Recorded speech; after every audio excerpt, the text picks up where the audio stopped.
जब आप किसी एरिया को कम करते हो तो वेंचुरी इफेक्ट, मैं तो हर चीज साइंस में बात करता हूं, वेंचुरी प्रभाव पैदा कर दोगे, अपने साथ साथ अपने सपनों को भी ले डूबोगे। तो मैं मजाक की बात नहीं कर रहा हूं, हम बहुत फॉल्स एक्सपेक्टेशन, हम एक साथ कई काम का मल्टीटास्किंग करना चाहते हैं, गलत है ये। मैंने तुमसे एक छोटा सा एग्जांपल दिया था, मैं तुम्हें जादुई मेथड सिखा दूंगा, आज सिखा दूंगा, मेरे पास हर चीज का सॉल्यूशन है, बस मुझे एक चीज सिखा दो, तुम दोनों पैर से सीढ़ी चढ़ लो। आओ चलो, एक एक पैर मत उठाना, गलत हो जाएगा। जैसे ऐसे ना, ऐसे मत करना, अरे क्या बात कर रही हो तुम तो जानती हो, तुम मुझसे वही चीज तो पूछ रही हो, तुमने मुझसे क्या पूछा, तुम्हारे सवाल को मैं दूसरे शब्दों में समझा। ऐसे करके सीढ़ी चढ़ रही थी, एक पैर पे जोर डाल रहे हो, फिर दूसरा पैर, तुम दोनों पैर एक साथ उठाओ। क्यों? गलत बात है। तुम मुझसे क्वेश्चन तो पूछ रहे हो, अभी तुम्हें जुम्मा 4 दिन भी नहीं हुआ यहां आए हुए, और तुम जो है तुम मुझसे उम्मीद कर रहे हो कि कॉन्सेप्ट भी क्लियर हो जाए, यूपीएससी के एक्सपेक्टेशन के हिसाब से तुम्हारा आंसर राइटिंग भी हो जाए, तुम रिवीजन भी कर लो, तुम बहुत कुछ 2 महीने के अंदर एक्सपेक्टेशन करने लगे हो। अगर मैं पूछ लूं कि जिंदगी के पीछे के 20 साल क्या किया, तब उसका हिसाब कौन देगा? उसका भी हिसाब तो दो मेरे सामने। तो मुझे तुम दोनों पैरों से एक साथ, डांट नहीं रहा हूं, समझा रहा हूं, लाइफ लॉजिक से चलती है। तुम मुझे दोनों पैर उठ के सीढ़ी है जो एक साथ उठाओ दोनों, तो तुम वही कर रहे हो। तुम अभी कॉन्सेप्ट सीख रहे हो, उस पर तुम्हारा ध्यान नहीं कि हम कितने नए कॉन्सेप्ट सीख रहे हैं, तुम्हारा ध्यान है कि हम आंसर लिख रहे हैं। मैं सुबह उठ के पागल हूं, मैं सुबह उजांग सर की कलम से एक मैं डेली भेजता हूं। क्यों भेजता हूं? मैं तुम्हें ये दिखाना चाहता हूं कि मुझे कितना आता है, नहीं, क्योंकि आपके मॉर्निंग रिचुअल्स में एक है रीडिंग का, राइटिंग का, डायरी राइटिंग। मुझे पता है कि अभी भी इस क्लास में बहुत बड़े ऐसे नालायक हैं जो नहीं लिख रहे हैं, झूठ बोल रहे, उनके चेहरे पे झूठ लिखा हुआ है, और मंगा लूंगा डायरी तो कल जो है सन्नाटे में आ जाएंगे। 50% से ज्यादा वो लिख नहीं रहे, जबकि सबसे पहले मैंने लॉजिक दिया था, लिखना बहुत जरूरी है। आंसर राइटिंग से पहले 3 art of answer writing, answer writing, writing, सब चीज लॉजिक के साथ सिखाता हूं। राइटिंग बहुत इंपॉर्टेंट होता है, हमारा न्यूरॉन और हमारी मसल्स ये दोनों एक साथ अटैच होती हैं। Muscles also has a memory. तुम्हें क्यों नहीं समझ में आ रहा है कि मैं तुम्हें जिंदगी की सबसे आसान चीज सिखा रहा हूं? राइटिंग शुरू करो, आंसर राइटिंग, यूपीएससी के, अगर ये सब हाइपोथेटिकल चीजें हैं, ये सब मेरी क्लास में मत किया करो, नहीं जिंदगी में सीख पाओगे। जो इंसान राइटिंग करना नहीं जान रहा है वो आंसर राइटिंग क्या खाक करेगा? फिर आर्ट ऑफ आंसर राइटिंग, उसके लिए सपने नहीं होगा सिलेक्शन।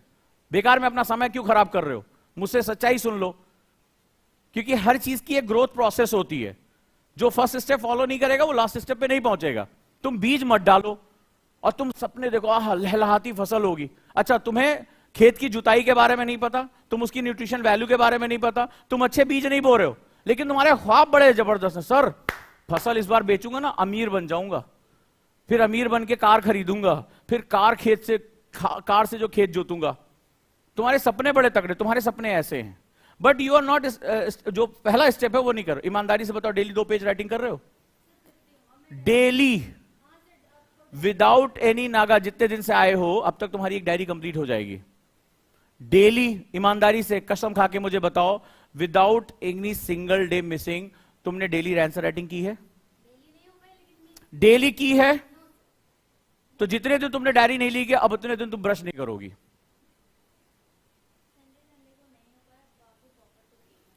मैं डायरी मंगा के चेक कर लूं? इस क्लास में आधे बच्चे झूठ बोल रहे हैं, नहीं लिखते हैं वो, क्योंकि जिन्होंने लिखना शुरू कर दिया ना, उनका व्यक्तित्व तो बदल जाता है।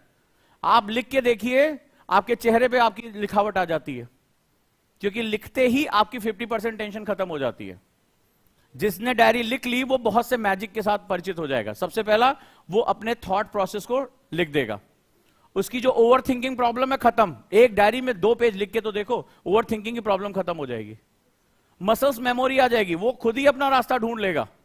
वो बहुत मैजिकल मेथड है, बट नहीं, तुम्हें तो कुछ जादू ढूंढ रहे हो, वो जादू ना मेरे पास है ना कोई तुम्हें दे सकता है। तो जो राइटिंग ही नहीं कर पा रहा है वो आंसर राइटिंग भूल जाए। दुनिया की कोई भी चीज ना तुम्हें पढ़ाई जा सकती ना तुम्हें लिखाई जा सकती, वो सिर्फ एक टाइम पास है जो तुम कर रहे हो। फिर आर्ट ऑफ आंसर राइटिंग तुम्हारे लिए बहुत दूर की बात है। तुम बहुत अच्छे किसान बनना चाहते हो लेकिन बिना फसल बोए, तुम्हारी सच्चाई यही है, क्योंकि तुम इसी तरह से पले बड़े हो। तुमने अपने माँ बाप को बहुत लंबे समय तक बेवकूफ बनाया है। जो सच कह रहा हूं उसको सुन लो, तुमने अपने माँ बाप को बहुत लंबे समय तक अपने झूठे सपने बेचे हैं कि बाबूजी हम ये कर लेंगे, पापा जी हम ये कर लेंगे। 10th निकल गया, पापा सोचे कहीं मर मरा ना जाए, सुसाइड ना कर ले, धमकी ना दे, डिप्रेशन में चला जाए, कोई बात नहीं बेटा आगे कर लेना। वो पता है कि तुम झूठ बोल रहे हो उनसे, और वही चीज हमसे अब कर रहे हो तुम। लेकिन दिक्कत कुछ और है। दिक्कत इस बार माइंड रीडर तुम्हारे सामने खड़ा हुआ है, वो पढ़ रहा है तुम्हें कि क्या कर रहे हो तुम। तो जो वो मॉर्निंग रिचुअल है वो तुम्हें करना ही करना है 100%। वो तुम्हारी लाइफ का बेस है कि आपको 2 पेज लिखना है, कुछ भी आप लिखो, दिन में क्या हुआ क्या नहीं हुआ आपको लिखना है। अपनी निगेटिविटी लिखो, अपनी पॉजिटिविटी लिखो, बस उसको लिख के दे दो, वो तुम्हें खुद ही रिप्लाई कर देगा। कितने लोग ईमानदारी से बताओ 2 पेज नहीं लिख रहे हैं ईमानदारी से?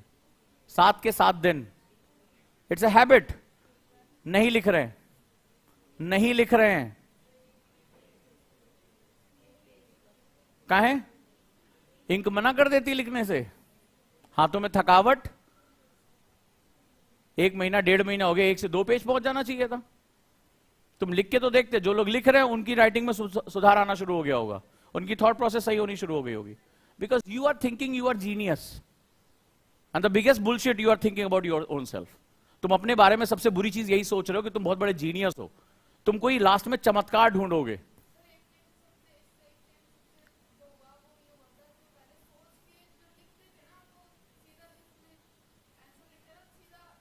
इसी को मोटर एक्टिविटी बोलते हैं।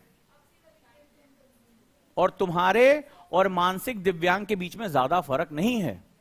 तुम्हें अपनी अपनी जो समझ है, वो एक जो मेंटली रिटार्डेड बच्चा होता है ना, उसको जब आप किसी स्पेशल स्कूल में जाओगे तो उसको सिखाए, वो मोटर एक्टिविटी हैंडल नहीं कर पाता है। तुम्हारी जो हद है वो यही है। क्यों? क्योंकि उसको भी सिखाना पड़ता है, वो उसके पैर हाथ सही से नहीं चलते हैं। क्यों? उसका माइंड जो है वो उसको ऊपर वाले की एक मार पड़ी होती है, या बच्चे उसके साथ, तो वो क्या होता है, वो इसको और लिंक नहीं कर पाता बेचारा। तो आप कभी देखना वो हाथ पैर आंखें वो अलग तरीके से मोशन करते हैं, लेकिन वो उनकी चॉइस नहीं थी, वो अपनी लाइफ से संघर्ष कर रहे हैं। तुमने चॉइस में इसको एक्सेप्ट कर लिया है क्योंकि तुम मेंटली रिटार्डेड हो। रीजन ये है कि तुम अपना मोटर एक्टिविटी सेटअप नहीं कर पा रहे हो, वो कर नहीं सकते, तुम करना नहीं चाहते हो, तो तुम दोनों एक बराबर हो। वो बच्चा अपनी एक शारीरिक कमी से जूझ रहा है, लेकिन वो लड़ रहा है, जूझ रहा है, सीख रहा है, उसको अपना व्यक्तित्व अपना पूरी दुनिया के सामने रखना है। और तुम जानबूझ के खुद को बना रहे हो, तो तुम्हारी और उसकी दोनों की हैसियत बराबर है। क्योंकि टीचर कह रहा है 2 पेज लिखो, उसके पीछे तुम्हारी मोटर एक्टिविटी सेट होगी, तुम्हारा न्यूरॉन लिंक करेगा। साइंस बता रहा हूं यार। और उसके बावजूद भी तुम्हारी ये हालत है कि तुम उसको सुनना नहीं चाहते। तो तुम, मेरी नजर में जो लोग नहीं कर रहे हैं वो मेंटली रिटार्डेड हैं। वो बाई नेचर, तुम बाई चॉइस, और इससे ज्यादा कुछ नहीं हो। और तुम ये उम्मीद कर रहे हो कि तुम बहुत कुछ पढ़कर जाओगे और एक दिन लास्ट में बहुत कुछ अच्छा लिख पाओगे। तो अपनी इस जर्नी में मैं बहुत से बकैतों से मिल चुका हूं, जो बकैती करने में घंटों बोलते हैं, लेकिन उनसे 2 पेज लिखवा लो तो उनके हाथ पैर कांपने लगते। बहुत बड़े बड़े विद्वान मेरे सामने बैठे। तो एग्जाम राइटिंग का है, 1750 नंबर जो है, ऐसे नहीं मिल जाएंगे तुम्हें, उठा के थाली में दे देंगे कि तुम भैया यहां से आए तो तुम्हें दे दें। एक एक नंबर के लिए तुम्हें फाइट करनी पड़ेगी। अभी आओ, उतरो, एक आध अटेम्प्ट खराब करो, तब पता चलेगा क्या होता है। मुझे क्लास के लास्ट में याद दिला देना, तुम्हारे सवाल का एक जवाब है इसमें, क्योंकि मैं समझाने में विश्वास नहीं करता, मैं हमेशा टूल्स में विश्वास करता हूं। अगर मैं तुमसे कह रहा हूं कि ये चीज हो जाएगी तो मैं उसका तुम्हें टूल्स दे दूंगा, ये चीज कैसे होगी। यही मेरे और दूसरे लोगों के बीच का फर्क है। तो आई डेवलप अ टूल। अभी आपको लास्ट में मुझे क्लास से 10 मिनट पहले बता देना कि सर मुझे वो टूल्स बताइए कि आंसर राइटिंग कैसे डेवलप करें, थॉट प्रोसेस, रिवीजन, तीनों को एक साथ कैसे डेवलप कर लें, वो मैं तुम्हें बता दूंगा। स्टोन एज मैम ने पढ़ा दिया है, सबने पढ़ लिया, स्टोन एज के क्वेश्चन हो गए होंगे। तो आज मैं उसी पे तुम्हें एक मजेदार चीज दिखाने, मैं हमेशा काम करता हूं लेकिन तुम नहीं काम कर रहे हो। तो मेरी नजर में वो लोग जो 6 मॉर्निंग रिचुअल में टिक तो मार रहे, डायरी नहीं लिख रहे हैं, आज से वो मेरी नजर में एक मेंटली रिटार्डेड जो है व्यक्ति हैं। ठीक है, कि जिनको अपने उम्र से बहुत पीछे हैं वो बेचारे, और वो फॉल्स कमिटमेंट वाले लोग हैं। उन्होंने अपने मां बाप को बेवकूफ बनाया, वो मुझे बेवकूफ बना रहे हैं। अगर आप उसको फॉलो नहीं कर रहे हैं तो, और बहुत से लोग नहीं कर रहे हैं, वो उनकी शक्लों पे लिखा हुआ है। मुझसे झूठ मत बोलना, चाहे कुछ भी करना। तो चलो आज की क्लास हम करते हैं। आज का पेपर कोई लाया है? ये झूठ का आडंबर इन्हें बताया करो, मुझे नहीं। पेपर लाए हो? पढ़ा किसी ने? विश्वकर्मा योजना, कल शीन का क्वेश्चन आया था मेरे पास। देखो ये सारी योजना है, विश्वकर्मा योजना बेसिकली कल हमारी जो डिस्कशन हुई थी कि इंडिया स्किल था। सो इसको ये बहुत से लोग रट रहे होंगे विश्वकर्मा कैसे होगा, ये नहीं है। विश्वकर्मा जो है भारतीय सनातन संस्कृति में निर्माण, वो सबसे बड़े इंजीनियर माने गए हैं। विश्वकर्मा कौन थे? भारतीय प्राचीन पद्धतियों में जब आगे चल के और जब जानकारी मिलेगी, विश्वकर्मा हमारे सबसे बड़े इंजीनियर थे, गॉड ऑफ इंजीनियर्स। अभी भी जो लोग औजारों का प्रयोग करते हैं, स्किल का प्रयोग करते हैं, वो उस दिन उनकी पूजा करते हैं। खैर हमने हर चीज को पूजा पद्धति से जोड़ दिया, but Vishwakarma the symbol of the highest skill acquirement. हमारे देश में ज्यादा से ज्यादा स्किल, दक्षता को ग्रहण करने के देवता थे। अब सोचो, कभी तुमने सुना जहां पर स्किल के भी देवता थे, आराध्य थे, पूज्य थे, विश्वकर्मा देवता थे। तुमने कभी कोई ऐसा देश सुना, कोई ऐसी संस्कृति सुनी जहां पर स्किल के भी गॉड थे? यानी हम वाकई में स्किल को पूजने वाले लोग थे। तो विश्वकर्मा योजना जो है वो कुछ और नहीं है, वो वापस स्किल को रीस्टैब्लिशमेंट करने का काम है। ठीक है, बहुत छोटी छोटी बातें लिखी, अब आप लोग बहुत बुनकरों को आगे लेकर जाना। भाई भारत में एक समय जो बुनकर थे, यानी जो हैंडीक्राफ्ट पे काम करते थे, तो मैंने एक मलमल का एग्जांपल दिया था। भारत में एक कपड़ा बनता था मलमल, वो मीटर के हिसाब से नहीं बिकता था पूरे संसार में, और ना उसको कोई खरीद सकता था आम आदमी। कपड़ा एक तरफ रखा जाता था, सोना एक तरफ रखा जाता था। ये भारत, कैसे वो बनाते होंगे उस कपड़े को जो उसके अगेंस्ट सोने में तौल के उसको बेचा जाता था। ये विदेश के जो राजा महाराजा थे उस कपड़े के पीछे पागल थे, मलमल के पीछे। मतलब ये आम इंसान के बस का नहीं था। ये माचिस की डिबिया में मीटर के भर का ऊपर कपड़ा लगा, एक अंगूठी की, आपने हिस्ट्री किताब में पढ़ा होगा एनसीईआरटी में, उसके बीच से पूरा का पूरा कपड़ा निकल जाता था। इतना बेहतरीन, इतना फाइनेस्ट क्लास। ये स्किल थी कि कैसे वो कपड़ा हाथ से बना लेते थे, कि जिसको एक तरफ सोना और एक तरफ कपड़ा रख के जो है तौला। हम वो लोग थे जिन्होंने कपड़े को भी सोने के बराबर, इसीलिए सोने की चिड़िया कहा जाता था हमें। हम हर चीज के बदले दुनिया भर का सोना चांदी ऐंठ लिया करते, ले आओ हमारे पास है सब कुछ, इतने हमारे पास सारी चीजें थी। तो वापस हम उसी चीज को लाने की कोशिश कर रहे हैं। एक्चुअली में ये जो लोग हैं अभी, वो भारत को समझने का प्रयास कर रहे हैं। हम कोई नई चीज नहीं कर रहे हैं, हम सिर्फ रिवाइव कर रहे हैं। और मैं हमेशा ये बात कहता हूं और कहता रहूंगा कि हमें वेस्टर्न की तरफ नहीं देखना है अपने आप के रिवाइवल के लिए, हमें सिर्फ अपनी तरफ देखना है। तो विश्वकर्मा योजना जो है, ये पहली बात लोगों को पता, ये तो नामों के साथ लोग जोड़ते हैं। जैसे आज हम बात करें विश्वकर्मा कौन थे, बहुत से लोगों को नहीं पता। हमारे इसको जाति बना दी गई है, जो कारपेंटर का काम करते हैं विश्वकर्मा हो गए। नहीं, हमारे यहां ये पूज्य आराध्य देवता थे, स्किल के देवता थे। सोचो उस राष्ट्र के बारे में कल्पना करो जहां स्किल के भी देवता थे, वो राष्ट्र कितनी ऊंचाइयों पर रहा होगा। तो वापस उसको ले आने की कोशिश की जा रही है, क्योंकि ये हमारे इकोनॉमी का कोर हुआ करते थे। हमारा जो हर घर जो था वो इंडस्ट्री था यार। आज वो मॉडल चाइना लेके चला गया है। चाइना के पास दुनिया की सबसे बड़ी सप्लाई चेन लाइन है। जो ये तुम इतने सस्ते सस्ते मोबाइल, चाइना सबसे सस्ते सामान के लिए जाना जाता है, इसलिए दुनिया की फैक्ट्री है। तो तुम वहां की किसी फैक्ट्री में थोड़े ना बन रहा है। उन्होंने गांव गांव को इतना स्किल कर दिया है कि वो छोटे छोटे पार्ट बनाते हैं, और दुनिया की सबसे बड़ी असेंबली लाइन चाइना के पास है। एक गांव में स्क्रीन बन गया, एक गांव में पेस्टिंग हो गई, एक गांव में पैकेजिंग हो गई, मेन फैक्ट्री में आया। मेन फैक्ट्री में क्या हुआ? असेंबल हुआ, खटाखट असेंबल हुआ। उसने क्या किया है? अपनी सारी नदियों को उसने समुद्र के साथ जोड़ दिया है। तो जो नदियों यानी कि जो रिवर के साथ जो ट्रांसपोर्टेशन होता है सबसे सस्ता होता है। इसके लिए कोई खास लोग तो नहीं चाहिए होंगे भाई। ट्रेन चलाने के लिए स्पेशल व्यवस्था चाहिए, बस चलाने के लिए कैपिटल चाहिए, नाव चलाने के लिए हमारे यहां तो मल्लाह हुआ करते थे। तो वो हमारे यहां गांव गांव में कोई भी जो अपने पिता से भी सीख लिया नाव चला लेगा, होता था ना। अभी भी आप कहीं भी इलाके में चले जाओ ऐसा होता है। तो वो सबसे सस्ता ट्रांसपोर्टेशन। उसकी नदियां बहुत भारत से जटिल हैं, उसकी नदियां पथरीली हैं, वो अंदर प्रस्तर है, उसको तोड़ के उसने जो लिंक कर दिया। उसकी एक ऐसी नदी है कि नदी ऊपर है और दूसरी नदी नीचे है। जानते हो दुनिया की सबसे बड़ी शिप ट्रांसपोर्टेशन लिफ्ट बनाई उसने। अब भाई आपको नाव चलानी है तो ये दोनों लेवल बराबर होने चाहिए। चाइना की एक नदी इतनी नीचे, एक नदी इतनी ऊपर है। नाव यहां आई, लिफ्ट से ऊपर बड़े बड़े शिप ऊपर चले जाते हैं, नदी के साथ जुड़े ट्रांसपोर्ट होके। जब तक आप तैयारी कर रहे हो तब तक वो सारा माल बंदरगाह भेज देता, पोर्ट भेज देता है। पूरी दुनिया की मार्केट खा गया वो, पूरी दुनिया की मार्केट खा गया वो। जब तक आप सोचते हो तब तक वो क्या काम करता है? पैकेज करता है और पूरी दुनिया में भेज देता है। First come first serve basis पे ले जा, उठा ले जाता है। ये उसने किया है, अपनी टेक्नोलॉजी का इस्तेमाल किया है। दुनिया का सबसे भारी डैम, 3 जॉस डैम बना डाला है। इतना भारी डैम है कि पृथ्वी का घूर्णन यानी रोटेशन जो है डिस्टर्ब हो गया है। दुनिया का सबसे भारी जो है उसने डैम बना डाला, क्योंकि वो अपने लोगों की जरूरतें पूरी कर रहा है। और हम ग्राम स्वराज, गांधी गांधी हम हर समय करते हैं। गांधी को किसने एक्सेप्ट किया? हमने सिर्फ नोटों पे, फोटो पे, वोटों पे, 3 ही जगह हमने एक्सेप्ट किया। गांधी का जो ग्राम स्वराज का विचार था वो हम जानते कितना है। ग्राम स्वराज का मतलब था कि हर गांव एक सेल्फ सस्टेन यूनिट होनी चाहिए। गांधी भारत को बहुत अच्छी तरह समझते थे, उन्होंने बहुत लंबा भ्रमण किया था। उन्हें समझ में आ गया था कि भारत के जो गांव गांव में है वो कहीं नहीं है। भारत का हर गांव बहुत हाईली स्किल्ड था यार। ये जब से ये पलायन का जो काम नहीं शुरू हुआ तब से, तो हम बहुत स्किल्ड कंट्री हुआ करते थे। हमारे बूढ़े, वो गांव में खरपतवार पाया जाता था, मूज की डलिया बना देते थे, मूज के बर्तन बना देते थे। घर में वो बैठी बैठी महिलाएं, वो खरपतवार होता ना सड़क किनारे, गांव में जाके देखो खरपतवार, उससे इतना बढ़िया बढ़िया हैंडीक्राफ्ट बना देते थे।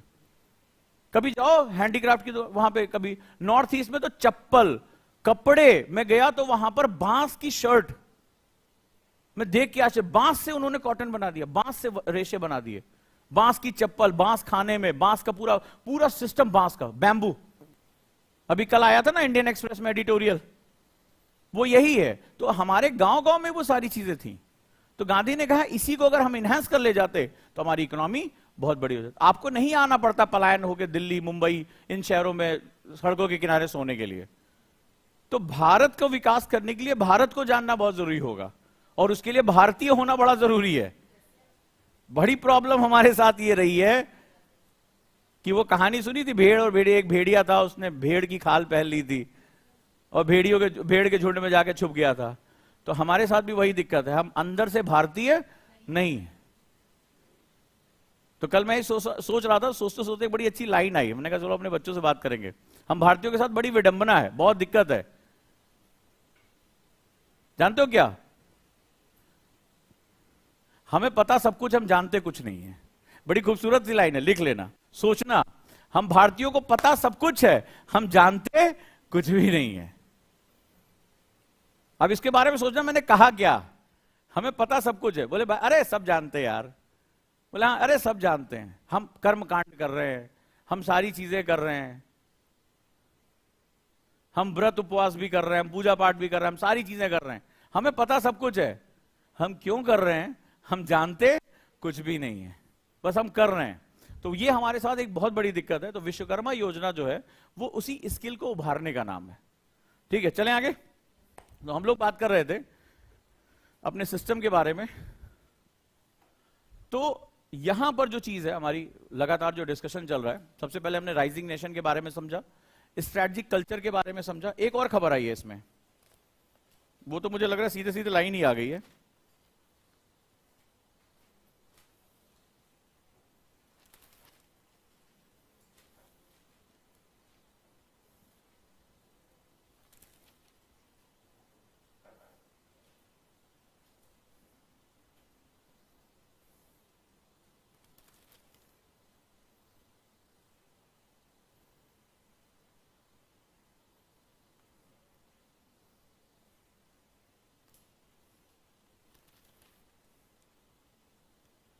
कहां भाग जाते हैं न्यूज क्लास में आते आते। एक कभी परसों नरसों क्लास में कुछ डिस्कशन हुआ था, वो यहां पे कहीं रखा हुआ है। हाँ, कोणार्क मंदिर कल ही चर्चा हो रही थी शायद। वो देखो न्यूयॉर्क वाले उसका जो है रेप्लिकेशन बना रहे हैं। पढ़ा कि नहीं? पेज नंबर 11 पे है। न्यूयॉर्क में कोणार्क मंदिर के चक्र की प्रतिकृति का अनावरण, वहां पे मतलब इसको फॉलो किया गया है। तो वहां पे वो जो है दुनिया में साइंस के बारे में बता रहे हैं कि जो कोणार्क सन टेम्पल है वो बहुत साइंटिफिक टेम्पल है। हम देखो हमारे साथ दिक्कत ये कि जहां हमने टेम्पल लगा दिया वहीं हमारा माइंडसेट चेंज हो गया। हम ये समझ ही नहीं पाते कि वो आर्किटेक्चर का कितना बड़ा नमूना है, वो कितना बड़ा साइंस है। हमें खगोल विज्ञान यानी एस्ट्रो जियोफिजिक्स में हमें कितनी ज्यादा हमारी नॉलेज थी। तो ये आया हुआ है इसमें खबर। तो कोणार्क अभी कल ही पढ़ा रहे थे, आज छप गया। ठीक है, इसी के बारे में चर्चा चल रही है। अब आगे बढ़ते हैं और हम लोग इसके बारे में बात करते हैं। तो हमारे चैलेंजेस क्या हैं? तो आपने बहुत अच्छे तरीके से भगवत गीता के साथ इसको जोड़ा है, ठीक है, एपिक के साथ जोड़ा, यानी कि भारत की जो अपॉर्चुनिटीज है उसको इंडिया के टर्म में ही जयशंकर ने बताया है। तो जहां challenges of the global politics, आज 3 सबसे बड़े चैलेंज है, बहुत आसानी से आप ये बात समझ सकते हो। पहला चैलेंज है मल्टीपोलर वर्ल्ड, तो बहुध्रुवी विश्व में दोस्त और दुश्मन का पता नहीं चलता है। कल का न्यूज़पेपर अगर आप लोगों ने पढ़ा होगा, और मेरे साथ न्यूज़पेपर पढ़कर आया करो, नहीं तो लेकर जरूर आया करो। कल एक खबर आई थी कि रशिया के साथ हमारा तेल का व्यापार आयात दुगना हो गया, जो हमारा व्यापार है वो दुगना हो गया, डबल टाइम्स। और अमेरिका के साथ भी हमारा व्यापार कई गुना बढ़ गया। अमेरिका और रशिया एक दूसरे के क्या हैं? परंपरागत शत्रु दिखाई पड़ते हैं, और दोनों के साथ मित्रता कौन निभा रहा है? इंडिया कर रहा है। कल एक और खबर आई, एक तरफ तो अमेरिका भारत एक दूसरे के दोस्त हैं, लेकिन अमेरिका पूरी दुनिया में डॉलर की सुप्रीमेसी चाहता है। वो चाहता है कि कहीं भी तुम अगर छींको खांसो तो भी डॉलर में, यानी कोई भी आप ट्रेड करो वो किसमें? डॉलर में होना चाहिए। लेकिन कल अगर तुमने देखा होगा तो पश्चिमी देश, वहां से जहां तेल वो निकालते हैं, तेल हमने पैसे में, रुपए में खरीद लिया। किसके साथ? मेरी क्लास में बैठा करो तो न्यूज़पेपर के साथ बैठा करो। अरे रशिया कहां पश्चिम में बैठा हुआ है यार, एशिया में। पहले बात तो मैप देख लिया करो, रशिया को इधर उधर कर दिए क्या? पश्चिमी एशिया की बात कर रहे हैं, सऊदी अरब, यमन, इराक। किसके साथ हमने कल पैसे में तेल खरीदा? यूएई या कोई और भी है? नहीं पता? क्यों नहीं पढ़ा? क्यों नहीं पढ़ा? आईआर की क्लासेस चल रही है। कल मैं हॉस्टल जब परसों गया था, कोई रो रहा था कि करंट अफेयर्स नहीं तैयार हो रहा। कौन रो रहा था? करंट अफेयर्स नहीं तैयार हो रहा है। बेटा ये करंट अफेयर जैसी चीज होती नहीं है कोई। तुम्हारा ये उत्तरदायित्व है कि जब मैं आईआर के बारे में बात कर रहा हूं तो आईआर तुम्हें सिर्फ तैयार करना है। तुम केवल एक बार में सिर्फ एक काम करो। तो तुमने ये न्यूज क्यों नहीं पढ़ी? किसके साथ हुआ था व्यापार? यूएई के साथ। कितने, क्या जो है उसका प्रोसेस रहा है?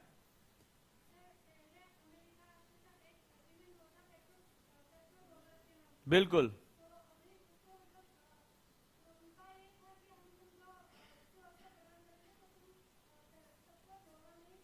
बिल्कुल। इससे पहले किसके साथ भारत ने रुपए में डील किया पश्चिमी एशिया में? ईरान। अब ये बच्ची कह रही मेरा करंट अफेयर्स तैयार नहीं, इसने पढ़ लिया। तो जो लोग इधर शांत होकर डेड बॉडीज की तरह बैठे हैं वो क्या, कब पढ़ेंगे वो?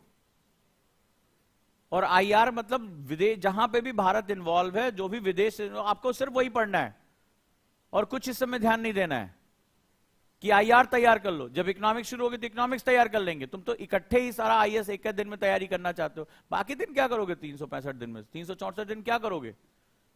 ताश खेलोगे? मैं न्यूज डिस्कस करता हूं, तुम्हें पता ही नहीं होता क्या न्यूज, कहां बात हो रही है, किसके साथ। ये कोई छोटी मोटी बात है? डॉलर सुप्रीमेसी आज से नहीं, कितने सालों से बनी हुई है। तुम्हें समझ में आता है कि तुम्हारी मुद्रा का क्या हो रहा है? वैल्यू बढ़ रही है। तुम्हें समझ में आ रहा है इसका मतलब क्या है? कल इतना बैंकिंग समझा के गया था। इसका मतलब तुम्हारी मुद्रा का क्या होगा? डिमांड बढ़ेगा। पूरी दुनिया में अमेरिका की सुप्रीमेसी कैसे बोलती है? भैया तुम्हें कोई भी व्यापार करना है, तुम्हें डॉलर में बात करनी पड़ेगी। डॉलर किसका? अमेरिका का। किसके पास जाओगे? अमेरिका के पास। जब डॉलर उससे लोगे तब अपना सामान खरीदोगे। तो तुम, अमेरिका कुछ करे चाहे ना करे, उसके रुपए की डिमांड बढ़ी हुई है। तो अमेरिका जो है दुनिया को अपनी उसी डॉलर सुप्रीमेसी के बारे में बात कर रहा है। तुम्हें अंदाजा हो रहा है कि तुमने एक देश के साथ कितना बड़ा जो है एक डायमेंशन क्रिएट कर लिया। अब क्या होगा? तुम्हारे रुपए की मांग बढ़ेगी। जब तुम्हारे रुपए की मांग बढ़ेगी, तुम्हारा रुपया दुनिया में क्या होगा? सबसे ज्यादा मजबूत होगा।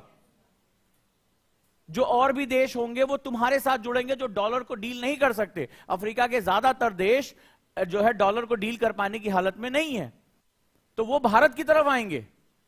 और जब वो भारत की तरफ आएंगे, आज हम कोई भी एक डॉलर लेकर जाते हैं, 70-72 रुपए के बराबर बनता है, यानी तुम्हारा 72 रुपए एक डॉलर के बराबर है। ऐसा क्यों नहीं हो सकता कि 1 रुपया, इसका उल्टा नहीं हो सकता कि 72 डॉलर दो तब 1 रुपया तुम्हें मिलेगा। तुम्हें अंदाजा हो रहा है कि इसका मतलब क्या है? यानी आप अपनी टोटल वर्थ का 72% आप उसको दे देते तब उसका 1 डॉलर आप खरीद पाते हैं। यानी वो उसकी मुद्रा आपसे 72 गुना ज्यादा ताकतवर है। और क्यों है? क्योंकि उसने पूरा सिस्टम ऐसा रचा है।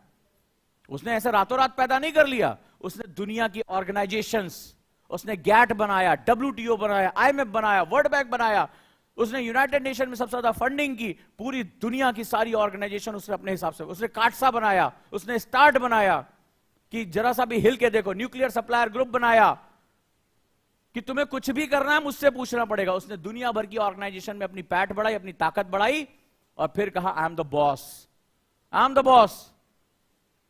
तो किसी भी ऑर्गेनाइजेशन में जाना तुम्हें अमेरिका का दरवाजा खटखटाना पड़ेगा। उसने सारे रूल्स एंड रेगुलेशन अपने हिसाब से बना लिए। उसने बम फोड़ा, हिरोशिमा नागासाकी पे बम डाला, ओपेनहाइमर पे मूवी बन रही है, जापान में 2 लाख लोग मर गए। दिक्कत, भारत ने परमाणु परीक्षण किया तो भारत के ऊपर बैन लगा दिया। यह हालत है। वो केवल अपने डिफेंस के लिए बात कर रहा है। एक तरफ चीन है, एक तरफ पाकिस्तान है, एक तरफ अफगानिस्तान है। हम दुश्मनों से घिरे पड़े हैं। हम परमाणु परीक्षण अगर करते हैं तो हम बुरे हैं। तुम 2 लाख लोगों के ऊपर टेस्टिंग कर बैठे बेटा, 2 लाख लोग तत्काल मर गए, पीढ़ियां खराब हो गई रेडियो एक्टिविटी की वजह से, तो तुम्हारे ऊपर कोई बोलने वाला नहीं है। तुम मानवता के रक्षक हो। तो ये जो स्थिति है ये बहुत खतरनाक स्थिति है। तो आप लोगों को कुछ नहीं करना है, करंट अफेयर्स में सिर्फ IR के साथ जुड़ जाना है। चल रहा है, जुड़ जाओ। पॉलिटी शुरू होगी, पॉलिटी पकड़ेंगे। इकोनॉमी शुरू होगी, इकोनॉमी। एक बार में एक ही खाना खाओ ना भाई। तो इस पे तुम्हारी मास्टरी की कोई भी न्यूज छूटनी नहीं चाहिए मेरी आंख के सामने से। डिस्कशन हुआ है, मुझे पकड़ना है इसको। अब इतनी बड़ी खबर आ गई कि जो अमेरिका के पाले में बैठा हुआ देश है वो भारत से, भारत की मुद्रा में बात कर रहा है।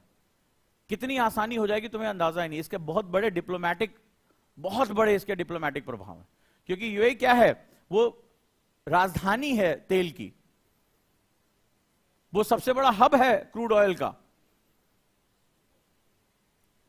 तो भारत अगर उसके साथ अपने रूप में व्यापार करे, इसने मतलब थर्ड पार्टी का इंटरफेयर बंद कर दिया।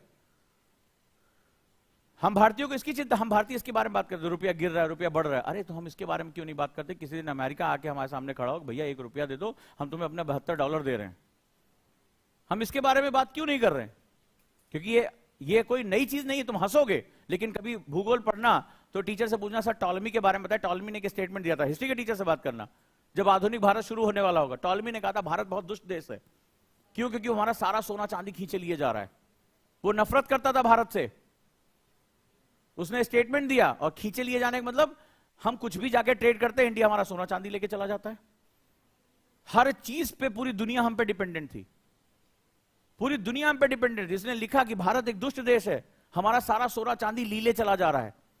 यही अंग्रेजों ने आके रिवर्स कर दिया। ड्रेन ऑफ वेल्थ थ्योरी आ गई, हमारा सारा सोना चांदी वो लेके चले गए। तो हमें तो अपनी चीज वापस लेकर आनी है ना। तो आप लोग पहली बात तो न्यूज़पेपर के साथ अवेयर नहीं हो, बहुत गलत काम कर रहे हो। ठीक है, सारे फंडामेंटल डिस्ट्रॉय कर रहे हो जो तुम्हारी सक्सेस का बेस है। वो तुम सब कुछ कर रहे हो जो तुम्हें नहीं करना चाहिए। ओवर थिंकिंग, सारी चीजों में एक साथ महारथी हो जाना। लेकिन जो रोज तुम्हें बताया जा रहा है वो तुम्हारी समझ में नहीं आ रहा है। तो जो लोग डायरी राइटिंग नहीं कर रहे, जो न्यूज़पेपर नहीं पढ़ रहे, वो आज ही एक और लिख लें, आज सिलेक्शन नहीं होगा। आज तय कर लो, अपना समय बिताना हो आराम से बिताओ, बढ़िया माहौल है, चले जाओ इसके बाद। क्योंकि कुछ चीजों के बिना काम नहीं चलेगा। और न्यूज़पेपर में सब कुछ तुम्हें नहीं पढ़ना है। जो टीचर पढ़ा रहा है उसके बारे में एक दिन में तुम अगर एक न्यूज भी पढ़ लोगे तो तुम्हारे लिए बहुत इंपॉर्टेंट है। सोचो, उस पर विचार करो कि क्या चीज चल रही है।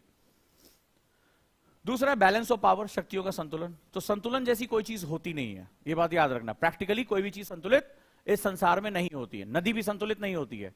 नदी अगर संतुलित हो जाएगी, पानी रुक जाएगा, पानी रुक जाएगा तो पानी सड़ जाएगा। ठीक है, नदी का पानी तब तक ताजा माना जाता है जब तक वो बहाव होता है, और बहाव हमेशा ऊपर से नीचे तक होता है। संतुलन की प्रक्रिया होती है, संतुलन कभी कोई स्थिति नहीं होती। बात ध्यान रखना, balance is not a state, balance is a process. इस बात को, स्टेटमेंट को लिखो, मेरी तरफ मत देखो। Balance is not a state, ये कोई स्थिति नहीं है। संतुलन कोई स्थिति नहीं होती है, संतुलन एक प्रक्रिया है। ये बड़ी गहरी बात है। अगर ये सब आंसर राइटिंग में लिखोगे तब तुम्हें एग्जामिनर मार्क देगा। हाँ यार, कुछ अलग लिखा है। प्रक्रिया, प्रोसेस वर्ड जो यूज किया है, process is a dynamic thing, गतिशील होता है। प्रक्रिया कैसी होती है? हमेशा बनी रहती है। तो बैलेंस ऑफ पावर एक ऐसी स्थिति है, एक ऐसी जगह है, एक ऐसी प्रक्रिया है जहां पर आपको लगातार प्रयास करने की आवश्यकता पड़ेगी। समझे क्या कहना चाहते हैं विदेश नीति में, कि बैलेंस ऑफ पावर जैसी कोई चीज नहीं होती। आज इसके पास पावर है, कल उसके पास पावर चली जाएगी। किसी के पास सामरिक शक्ति होगी, किसी के पास आर्थिक शक्ति होगी। तो यानी ये क्या है, एक प्रक्रिया है। प्रक्रिया कैसी होती है, गतिशील होती है। नदी कहते हैं कि मैं बहुत साल से बह रही हूं, नहीं जाऊंगी, जाओ। अब कहते नहीं मैं गंगोत्री नहीं, हरिद्वार के आगे जाने ही नहीं मेरे को, बस यही मजा आ रहा है। फिर बैठे रहो, तुम यहां पे बैठे रहो। लेकिन क्या है, नदी क्या काम करती है? नदी पहाड़ों से गाद को नीचे लेकर आती है, जिसे हम लोग एलुवियल सॉइल कहते हैं, जलोढ़ मृदा। उसी पे हमारी खेती, हमारा जो सारी चीजें उस पर डिपेंडेंट होती है। तो वो लगातार कर रही है ना। लेकिन क्या उसने क्या आज तक हिमालय को काट के खत्म कर दिया? इंडस ने 3,500 मीटर का गॉर्ज काटा है, 3,500 मीटर, 3.5 किलोमीटर खड़े खड़े हिमालय को काट दिया। क्या हिमालय खत्म कर दिया? नहीं। तो क्या हो रहा है, ये प्रक्रिया है जो लगातार चल रही है। तो इसका मतलब है कि जो बैलेंस ऑफ पावर है वो कंटेम्प्रोरी इशू है। क्या है? समसामयिक। यानी वो कहते हैं कि आपको प्रैक्टिकल अप्रोच लेकर आना पड़ेगा।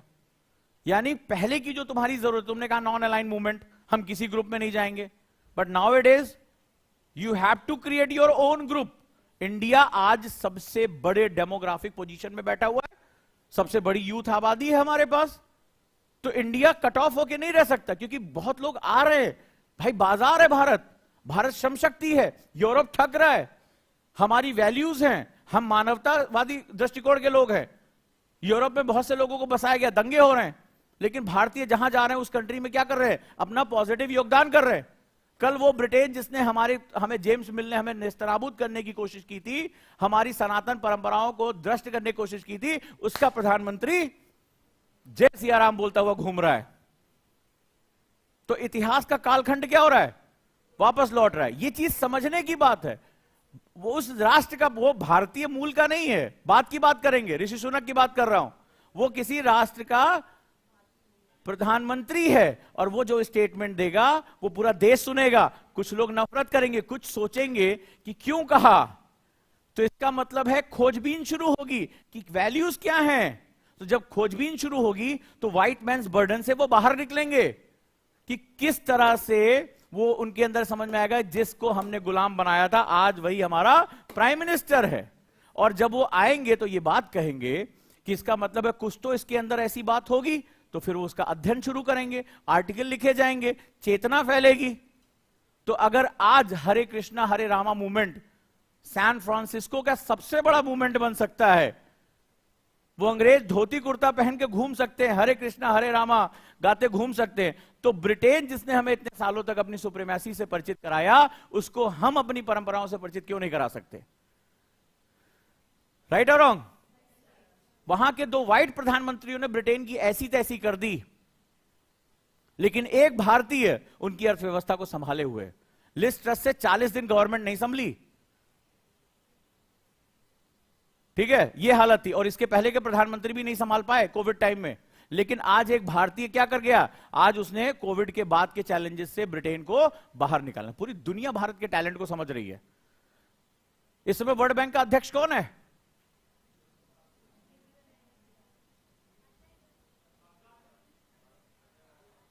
बग्गा साहब। तुम्हें पता वर्ल्ड बैंक में इससे पहले कोई भी नॉन यूरोपियन हेड नहीं बनाया गया। ये बात ही नहीं, ये समझते थे कि पूरी दुनिया की अर्थव्यवस्था सिर्फ व्हाइट लोग ही चला सकते हैं। एक भारतीय जाके बैठ गया वहां पे, तो और अच्छे से चला रहे हैं। तो इसका मतलब है कि भारत के टैलेंट को दुनिया समझ रही है, और भारत अपनी इस बात को कहता है तो हम आने वाले समय में दुनिया के सबसे बड़े ह्यूमन रिसोर्स एक्सपर्ट बन सकते हैं। एक्सपोर्ट हम कर सकते हैं, मानव संसाधन दुनिया को भेज सकते हैं। यूरोप की आबादी बूढ़ी हो चुकी है, उनके यहां युवा आबादी नहीं है। तो ये संभावनाएं हमारी हैं, लेकिन इस प्रक्रिया को हमें जन्म देना पड़ेगा आज की जरूरतों के हिसाब से। अब तुम स्किल्ड ही नहीं हो। यूरोप बहुत हाईली स्किल्ड कंट्री है, वो हाईली स्किल्ड लोगों की डिमांड करता है, उनका एजुकेशन सिस्टम अच्छा है। अब तुम पहुंच गए वहां पे, तो क्या करोगे? दिक्कत करोगे। तो तुम्हें यहां से भेजना पड़ेगा ना ये जो खबर आई है विश्वकर्मा योजना, तो मैं स्किल्ड करके भेजना पड़ेगा ना वहां पे। तो ये सारी तैयारियां हो रही हैं ग्लोबल ह्यूमन तैयार करने की। तुम समझ ही नहीं पा रहे हो हमारे प्रधानमंत्री को। ग्लोबल ह्यूमन तैयार करने की बात हो रही है। हम प्राचीन समय में हमारी सीमाएं बहुत दूर तक थी, हम ग्लोबल ह्यूमन थे। हम वसुधैव कुटुंबकम की बात की थी, पृथ्वी हमारी है, ठीक है। तो हम वापस उस चीज को वापस लेकर आ सकते हैं, क्योंकि संसार के को बैलेंस करने की अपॉर्चुनिटी हमारे पास है। चलिए आगे। तीसरी चीज है क्लैश ऑफ वैल्यूज। ये होगी ही होगी, ये होनी है, इसको कोई भी टाल नहीं सकता। और पूरी दुनिया में हमें क्लैशेस ऑफ वैल्यूज दिखाई पड़ रही हैं। तो ये जो तीन चीजें हैं, यही कोर है आज हमारी आईआर का। पहली चीज हमने क्या समझा, मल्टीपोलर वर्ल्ड। और मल्टीपोलर वर्ल्ड में दोनों चीजें एक साथ चलती हैं, प्रॉब्लम एंड अपॉर्चुनिटीज। प्रॉब्लम अपने अस्तित्व को बचाने की, अपॉर्चुनिटीज उभर जाने की। क्योंकि मल्टीपोलर वर्ल्ड में फ्रिक्शन बहुत होता है, रगड़न बहुत होती है, टक्कर बहुत होती है, दोस्त और दुश्मन का कोई पता नहीं चलता है। तो उभरने की, अगर इस अपॉर्चुनिटी को चाइना ने यूज कर लिया, उभर गया। और हम यूज करने का मौका हमारे पास आया था, हमने छोड़ दिया। हम आपस में ही गुथे रहे, कोई समाजवाद में गुथा रहा, कोई भारत को गलत नजरिए से देखता था। हम बहुत लंबे समय तक इंफीरियरिटी कॉम्प्लेक्स वाले, आगे समय में जब इतिहास लिखा जाएगा तो हम आजादी के बाद सबसे लंबे समय तक इंफीरियरिटी कॉम्प्लेक्स वाली कंट्री रहे। हमें अपनी चीजों पे इतनी शर्म आई कि हमने उसको छोड़ ही देना समझा कि चलो इसको छोड़ दे, खत्म करें। और हमने इतने फॉल्स कॉन्सेप्ट अपने देश में बसा लिए जो हमारे थे ही नहीं।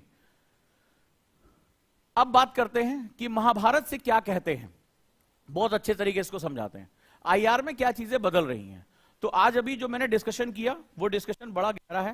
पहला डिस्कशन है जो हमने अभी बात की वो ये कि मल्टीपोलर वर्ल्ड में फ्रिक्शंस बहुत ज्यादा होते हैं।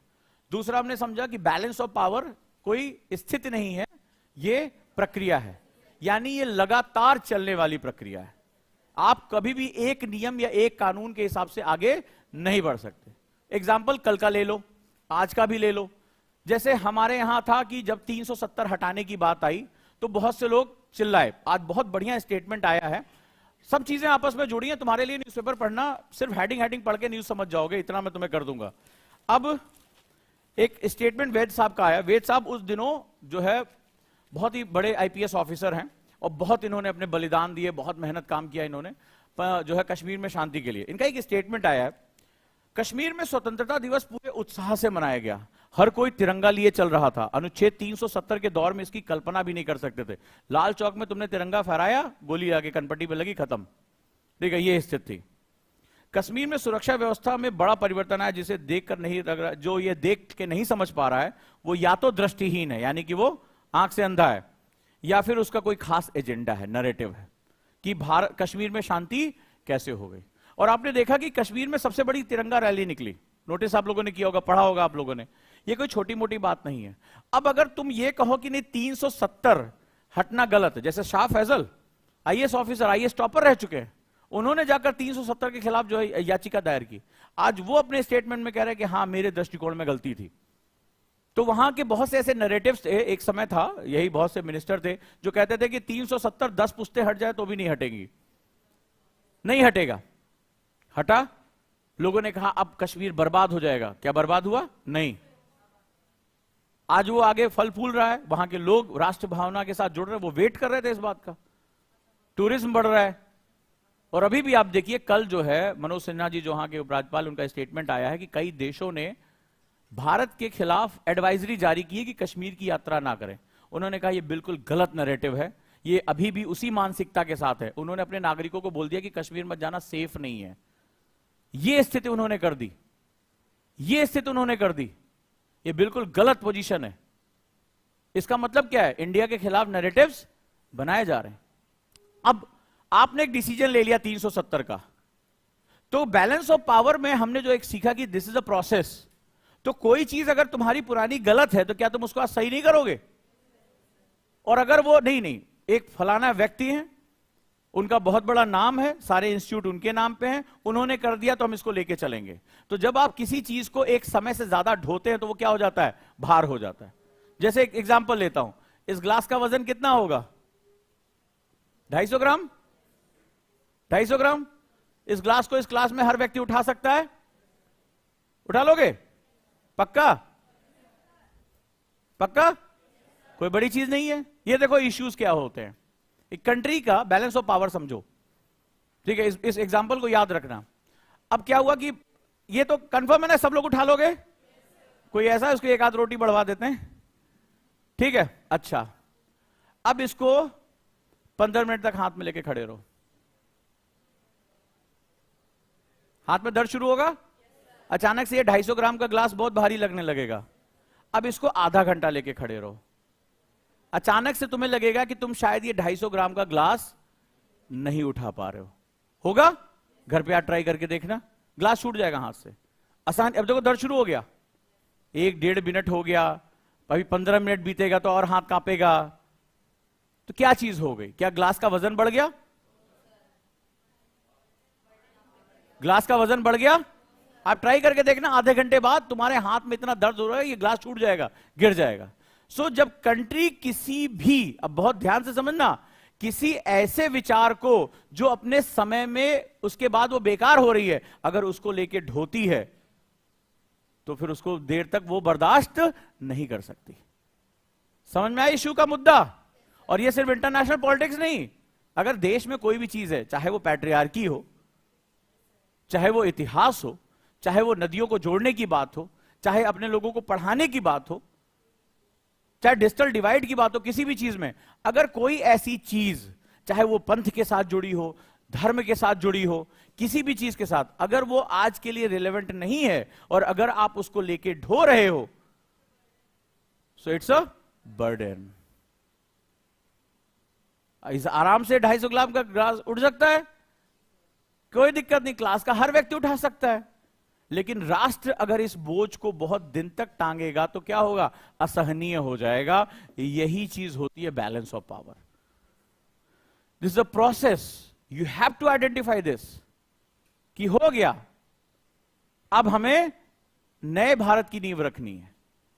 हो गया जो हमसे होना था, अब हमें उसको पीटते नहीं रहना है, हमें क्या करना है? एक नए कॉन्सेप्ट की तरफ जाना है। तो क्या कहते हैं जयशंकर साहब? बड़े इंपॉर्टेंट लेसन फ्रॉम महाभारत लिखते हैं, लिखो इसको, कि भगवत गीता से उठाते हैं और कहते हैं कि भारत, मैंने चीन का एग्जांपल दिया कि 3 सेगमेंट थे, चाइना, इंडिया और वेस्ट। चाइना ने क्या किया? अपना नैरेटिव सेट किया। कभी भी जाओ, कभी मौका मिले, हान डायनेस्टी के बारे में पढ़ना, हान साम्राज्य के बारे में। चीनी फक्र से हान डायनेस्टी के बारे में बात करते हैं, और हान के बारे में पढ़ोगे तो पता चलेगा सबसे ज्यादा साम्राज्यवादी, इंपरियलिस्टिक थे। और चाइना अपना गर्व उसके साथ महसूस करता है कि हान डायनेस्टी के लोग, पूरा तिब्बत निपटाया हान डायनेस्टी के चक्कर में, ठीक है। पूरा चाइना निपटा लिया, तिब्बत निपटा लिया, अंदर ले लिया कि हान सुप्रीमेसी रहेगी यहां पे। तो उन्होंने अपना नैरेटिव सेंस किया, अपना कल्चरल हेरिटेज, अपना रूट, अपना सिल्क रूट को बेस बनाकर उन्होंने दुनिया के सबसे बड़ा एक इकोनॉमिक इंपीरियलिज्म का साम्राज्य शुरू कर दिया। क्या बताया था? ओबोर, 1 बेल्ट 1 रोड, आपको बता चुका हूं, ये उसका बेस है। और पूरी दुनिया ने कहा नहीं ऐसा मत करो, ऐसा नहीं बोलो। ये देखो 2500 साल पहले से हम व्यापार कर रहे थे, क्यों ना करें? क्योंकि वो अपने कल्चरल सेटअप के साथ जुड़े हुए हैं। आपको कुंफू का एग्जांपल दिया था, कलारी पट्टू नहीं पता होगा हमें, कुंफू हर बच्चे को पता होगा। कलारी पट्टू के एक योद्धा का नाम मुझे याद दिला दो। लेकिन तुम्हें जैकी चेन के बारे में पता होगा, ब्रेटली के बारे में पता होगा, ब्रूस ली के बारे में पता होगा, है ना? इस क्लास में हर व्यक्ति को पता होगा। कलारी पट्टू के एक योद्धा का नाम बता दो।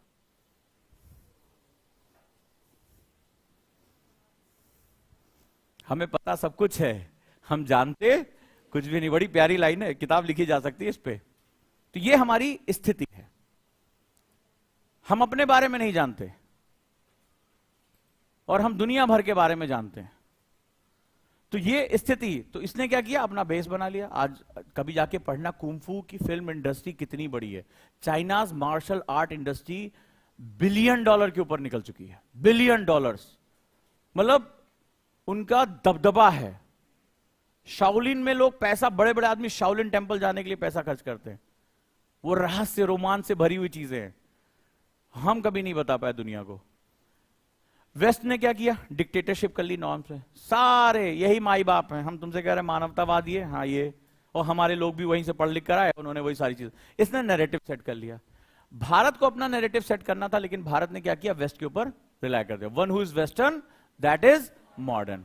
हर वो चीज जो पश्चिमी है वही आधुनिक है। हो गया बेड़ा गर्क हमारा। और हमने अपने सारे जितने भी हमारे चीजें थी वो हमने क्या किया, झगड़े में फंसा के बर्बाद कर दिया। तो एस जयशंकर साहब कहते हैं लेसन फ्रॉम महाभारत, यानी कि महाभारत से हम क्या सीख सकते हैं, बड़े ध्यान से समझना, क्योंकि आईआर बहुत कॉम्प्लेक्स हो चुका है। याद रखना, आप लोग मल्टीपोलर वर्ल्ड में जी रहे हो, और मल्टीपोलर वर्ल्ड में दोस्त कौन है और दुश्मन कौन है ये समझना बहुत मुश्किल है। वो फिगर याद है ना, वही है सारी चीजें। तू प्यार है किसी और का, तुझे चाहता कोई और है, वही वाली दिक्कत हो गई। यहां पता ही नहीं चल रहा कौन दोस्त है कौन दुश्मन है। जिससे लड़ रहे हैं शाम को उसे तेल खरीद रहे हैं, इधर हम जो है चाइना का बहिष्कार कर रहे हैं, उधर सबसे ज्यादा हमारा व्यापार घाटा उसी के साथ लगा हुआ है, कुछ पता ही नहीं चल रहा है। तो ऐसी कंडीशन में बहुत प्यारा लेसन देते हैं कि आईआर इतना कॉम्प्लेक्स हो चुका है, तो इसको समझे कैसे। तो कहते हैं महाभारत से क्या सीख लेते हैं, कहते हैं डिटर्मिनेशन टू इंप्लीमेंट की policy without being discourage by the collateral consequences of the action. अब इसको समझो क्या कहते हैं। महाभारत की जब शुरुआत होती है तो भगवत गीता का पहला जो अध्याय है उसको क्या कहा जाता है, अर्जुन विषाद योग। पहला जो चैप्टर है अर्जुन विषाद योग कहा जाता है। तो अर्जुन क्या होता है, सामने गांडीवधारी सबसे बड़े धनुर्धर, वो क्या होता है अपना गांडीव रख देते हैं। क्यों रख देते हैं, क्योंकि उनको युद्ध के परिणामों के बारे में डर आ जाता है। कहते हे केशव, कृष्ण को कहते हैं जो उनके सारथी हैं, हे केशव सामने मेरे पितामह हैं, मेरे भाई बंधु हैं, मेरे गुरु द्रोण खड़े हैं, मैं इन पर तीर कैसे चलाऊं, मैं युद्ध जीत के भी क्या करूंगा। जब आप अर्जुन विषाद योग पढ़ते तो उसमें कहते हैं कि मैं युद्ध जीत कर क्या करूंगा, ये जो धरती जीत भी लूंगा, मैं इस धरा का मालिक भी हो जाऊंगा, तो यहां पर मेरे बंधु बांधव कहां होंगे, मेरे सखा मेरे गुरुजन कहां होंगे, इस युद्ध में तो सबके प्राण चले जाएंगे, क्योंकि प्राणों को लेकर ही मैं जीत पाऊंगा, तो मैं युद्ध क्यों लड़ूं। वो क्या कर देते हैं, वो विषाद यानी दुख से भर जाते हैं और वो गांडीव रख देते हैं। तो कृष्ण आगे बढ़ते हैं और समझाते हैं कि ये जो युद्ध है यहां ना कोई तुम्हारा है ना कोई पराया है। तो कहते हैं कि आत्मा न पैदा होती न मरती है, नैनम छिंद्रन्ति शस्त्राणि नैनम दहति पावका न चैनम क्लेदन्त्यापो न शोष्यति मारुता। फिर वो अपना विराट रूप दिखाते, देख सब कुछ, ये जीवन मुझसे शुरू है, ये मृत्यु मुझसे है, सब कुछ मेरे में समाहित है। ये जिनको तुम मारने जा रहे हो पहले मर चुके। तुम यहां क्या करने आए हो, तुम धर्म का पालन करने आए हो, और तुम्हारा धर्म है युद्ध करना, क्योंकि वो जो सामने वो लोग हैं वो अन्याय के पक्ष में खड़े हैं। इट डजंट मैटर कि वो तुम्हारे बंधु हैं, तुम्हारे भाई हैं, तुम्हारे पितामह हैं, कोई भी है, ये अन्याय की साइड में खड़े। उन्होंने नैरेटिव को चेंज किया और इन्होंने नैरेटिव को क्या बताया कि ये न्याय वर्सेस अन्याय की लड़ाई है। क्लियर है। तो नैरेटिव सेट किया। जब नैरेटिव हमें समझ में आ जाता है तो हम उसके साथ एकत्र हो जाते हैं। जैसे अमेरिका ने किया कि जब वर्ल्ड ट्रेड सेंटर पे, अरे तुमसे किसी ने बताया कि अलकायदा को तुम्हें बेटा शुरुआत में फंडिंग और हथियार दिया किसने, ओसामा बिन लादेन को रशिया के खिलाफ खड़ा किसने किया, अमेरिका ने। आज जब वो आके तुम्हारे ऊपर लड़ गया, तुम्हारे लोगों को मार दिया उसने, तब तुमने एक नैरेटिव सेट किया कि आतंकवाद की इस लड़ाई में या तो मेरे साथ या मेरे खिलाफ। सेम उसने जो काम किया अमेरिका ने, यही स्टेटमेंट है जॉर्ज डब्ल्यू बुश का, पढ़ लेना कभी जाके इंटरनेट पे चेक कर लेना, कि बोला तटस्थ रहने से काम नहीं चलेगा, या तो मेरे साथ या मेरे खिलाफ। और पूरी दुनिया को झोंक दिया उसने आतंकवाद के खिलाफ लड़ाई में, मार डाला कितने लोगों को उसने, नैरेटिव सेट किया। तो कहते हैं कि जब किसी राष्ट्र को अपनी मुख्य बातों को धारण करना होता, मान लो की पॉलिसीज है, हु वी आर, तो हमने कहां से शुरुआत की थी, गोथे से। गोथे ने कहा था कि इस संसार में जो अपने अतीत को नहीं जानता वो उसका कोई फ्यूचर नहीं है। और ये सबसे अच्छा एग्जाम्पल कौन है, चाहो तो वहीं पे मेंशन कर लेना, इजराइल। इजराइल पढ़ना कभी इजराइल के बारे में, बड़ा अद्भुत सा देश है। इजराइल के एक एक बच्चे को सिखाया जाता है कि ज्यूज के खिलाफ कितना अत्याचार हुआ है। एक एक बच्चे को बचपन से सिखाया जाता है कि दुनिया में तुम कहीं भी रहोगे, तुम भले चाहे इजराइल से पसंद करो ना करो, ये डजर अभी थोड़े समय के लिए तटस्थ होकर इजराइल को सिर्फ एक देश के रूप में समझो, कि उसके एक एक बच्चे को बताया जाता है कि ज्यूज के ऊपर कितना अत्याचार हुआ, होलोकास्ट हुआ है, मार दिया गया कॉन्सेंट्रेशन कैंप में उनको। तो एक एक बच्चे को बताया जाता है कि तुम्हें अपने अस्तित्व की रक्षा करने के लिए सामूहिक रूप में एक साथ रहना। तो दुनिया के किसी भी एजेंसी बनाई गई, मोसाद, केदौन, उनकी एसेसिनेशन यूनिट है, उनका एक ही लक्ष्य है कि जहां पर भी दुनिया में अगर यहूदी के खिलाफ अगर कोई अत्याचार हुआ ढूंढ के मारेंगे, चाहे 10 साल ढूंढे चाहे 20 साल ढूंढे, मारेंगे तुम्हें। वो पूरी दुनिया में जाकर उस देश में घुस के एसेसिनेशन करके आता है। कभी पढ़ना, रहस्य रोमांच से भरा हुआ है उनके पूरी कहानी। ऐसे ऐसे अपने दुश्मनों को मारने के लिए ऐसे ऐसे एसेसिनेशन किए हैं उन्होंने जिसकी कोई हद नहीं, कि जो इजराइल के अस्तित्व पे खतरा हो सकता था घुस घुस के मारा है उनको। वेट नहीं किया, पानीपत सिंड्रोम उनके यहां नहीं था, सिर्फ हमारे यहां था कि हम वेट करते हैं, पहले हमारे देश में बम फोड़ लो फिर हम तुम्हें ढूंढेंगे। तो ये नैरेटिव चेंज हुआ। इजराइल को पढ़ना कभी ध्यान से कि कैसा देश रहा है। तो कहता है कि राष्ट्र की अपनी की पॉलिसीज होती हैं, तो आप पहले जानो तो हम हिंदुस्तानी हैं क्या, हमारी पॉलिसीज क्या हैं। ठीक है, अभी मैं बहुत इंपॉर्टेंट एक चीज ध्वस्त करने जा रहा हूं जो हमें बहुत सालों से सॉफ्ट स्टेट का हमें कॉन्सेप्ट दिया जाता है, भारत सॉफ्ट स्टेट, सुना होगा ना तुमने। मैं भी वो ध्वस्त करने जा रहा हूं इसको। एस जयशंकर साहब ने बड़े खूबसूरत तरीके से बताया कि डिटर्मिनेशन टू इंप्लीमेंट की policy without being discourage by the collateral consequences of the action, यही पिछले कुछ सालों से हुआ है। ठीक है, वो कहते हैं कि आपको अपनी मुख्य बातों को निर्धारित करना, उसको लागू करना बिना इस बात के डर के कि इसका परिणाम क्या होगा, बिना इस बात के डर के कि इसका परिणाम क्या होगा। और जरा मैं प्रैक्टिकली समझाऊं, यूक्रेन रशिया का युद्ध हो रहा है, नाटो के सारे देश हो गए कि भारत भी यूक्रेन का साथ दे और रशिया का विरोध करे।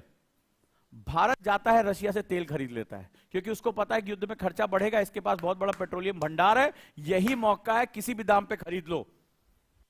ये पहले का भारत नहीं है। पहले का भारत वेस्ट ने कहा अरे ये गलत है, भारत में हाँ ये गलत है, गलत है, क्योंकि वो अपने इसमें क्या वो कहते हैं बीइंग विदाउट बीइंग डिस्करेज, हतोत्साहित नहीं होना कि दुनिया तुम्हारे बारे में क्या सोच रही है, by the collateral consequences of the action, कि मैं जो एक्शन ले लूंगा इसका क्या परिणाम होगा ये तुम्हें सोचने की आवश्यकता नहीं है। दुनिया सोचती रहे, कमजोरों का काम है सोचना, ताकतवर तो एक्शन लेता है। एक्शन ले लिया, यूरोप में पूछा, बोला मिस्टर जयशंकर कि रशिया से आप तेल खरीद रहे हैं, मानवतावादी कितना नुकसान हो रहा है।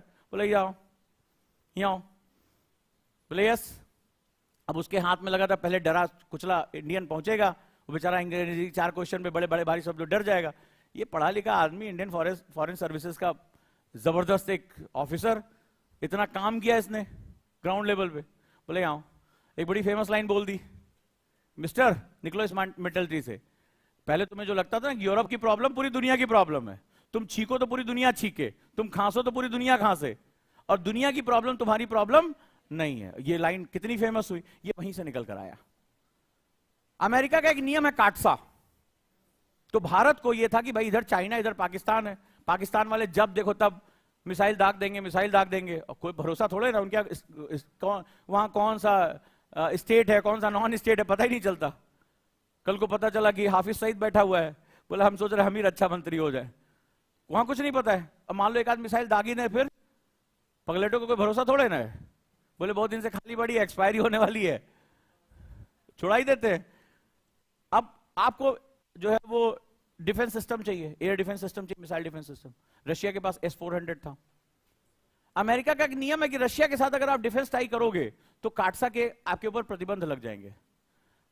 अमेरिका ने भारत को धमकाया कि देखो हम तुम्हारे स्ट्रेटेजिक पार्टनर, हम तुम्हारे साथ खड़े हैं, हम चाइना के खिलाफ तुम्हारी लड़ाई में भाग दे रहे हैं। भारत का सब ठीक है, थोड़ा किनारे रहो सर, अभी नेशनल इंटरेस्ट सबसे पहले है। तुम दोस्ती निभाने के बाद में आओगे जब हमारे ऊपर बम गिर जाएगा। चाइना कुछ डाल दे, पाकिस्तान कुछ कर दे, दुश्मनों से घिरे पड़े, तुम्हारे पास तो आसपास एक तरफ पैसिफिक ओशियन है, एक तरफ अटलांटिक ओशियन है, तुम तो चौड़े होकर घूम रहे हो, तुम्हारे आसपास कोई दुश्मन नहीं है। एक बेचारा मैक्सिको था, वो लोग कमाने खाने आते तो तुमने बीच में स्टील की दीवार खड़ी करा दी। हम कहां जाएं भाई, हम कहां जाएं? तो क्या हुआ, यही बहुत इंपॉर्टेंट बात करते हैं कि तुम्हें डिस्करेज होने की जरूरत नहीं, कॉन्सिक्वेंसेज होंगे जो होंगे। ताकतवर राष्ट्र अपने निर्णय ले लेता है, ले लेता है। ये बहुत उभरते हुए भारत की तस्वीर है। और देखो कौन सा व्यक्ति कह रहा है जो निर्णय ले रहा है। रशिया के साथ तेल भी खरीद रहे हैं, काटसा। अमेरिका को पहले दबाव डाला, फिर अमेरिका पीछे हो गया, बोला इन स्पेशल केसेस, ये स्टेटमेंट है, इन स्पेशल केसेस वन जिसके साथ अमेरिका के हित जुड़े हुए हों उसको इस तरह की अनुमति दी जा सकती है। ये स्टेटमेंट है यूएस का। पहले बोला हम प्रतिबंध लगा देंगे, फिर बोला भारत सुनने वाला नहीं है, भारत अपना डिफेंस सिस्टम लेकर आएगा। भारत को चाहिए थी वो मिसाइल, वो रशिया को खोना भी नहीं चाहता था, बोला हम खरीद रहे हैं, जो करना करो। उनका इन स्पेशल केसेस, देखो बदल गया, ये वो कहते हैं। और बोलते हैं क्यों, कहते हैं एग्जाम्पल, लंबे समय से हमारे ऊपर ठप्पा डाल दिया और हम भी देके ढो रहे हैं। ठीक है, हम बुद्ध की धरती से है, ठीक है, हमें वहां गांधी जी भी हमें सिखा के गए अहिंसा परमो धर्म, अहिंसा के साथ लड़ो। अरे कब तक यार, सामने वाला दे, तुमने ये बोला था एक गाल पे तमाचा मारे दूसरा गाल आगे कर दो, दूसरे मार दे, फिर ये तो बता के नहीं गए, यही तो बता के गए थे कि एक गाल पे तमाचा मारे दूसरा गाल आगे कर दो, अहिंसा का सिद्धांत। ये वाला कहां बता के गए थे कि दूसरे में भी लपेट दे, फिर तीसरा गाल कहां से लेकर आए? फिर तो हाथ है ना मेरा, सर पे हाथ रखने की बात नहीं है, but it's a practical word.